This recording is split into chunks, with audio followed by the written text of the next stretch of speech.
Hi, I'm Urmas, and today I'd like to discuss the telemark stance and show you how to find a good stance in the telemark position. I'm going to demonstrate how to get into a good telemark position.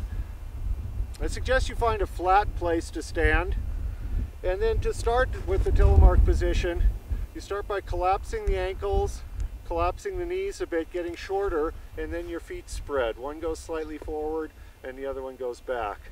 Your back foot rolls onto the ball of the foot, and your front foot stays flat on the snow, evenly weighted from heel to toe. The hips are positioned between the feet, so the center of your body weight is equally between both feet, so you have the same amount of weight on both feet. So the way to practice this and to learn to feel comfortable with this is to start with your poles in the snow and then sink down, rise back up, sink into the position. And as you're sinking into that position, you want to pay attention to a couple of sensations that are very important. One of them is the sensation of pressure of the shin, the front leg, against the tongue of the boot. And the other one is sensation on the back foot, on the ball of the foot, not up on the big toe. But you want to try to get as much of your back foot on the ski as you can, even though the heel is raised. That'll give you more control. So try it with your poles in the snow, then pull your poles out of the snow to keep your upper body in a good position, and try sinking into the telemark position and then rising out of it. And just to be able to focus on the sensations more acutely, try doing it with your eyes closed.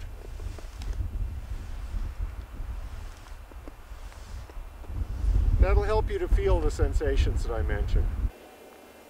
While we're shuffling in and out of the telemark position, I'd like to show you a couple of things that you want to pay attention to when you're practicing this.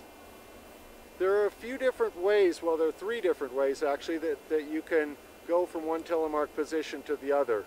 I'll demonstrate what they are. We're in a telemark position now, and one way is to stride forward with the back foot.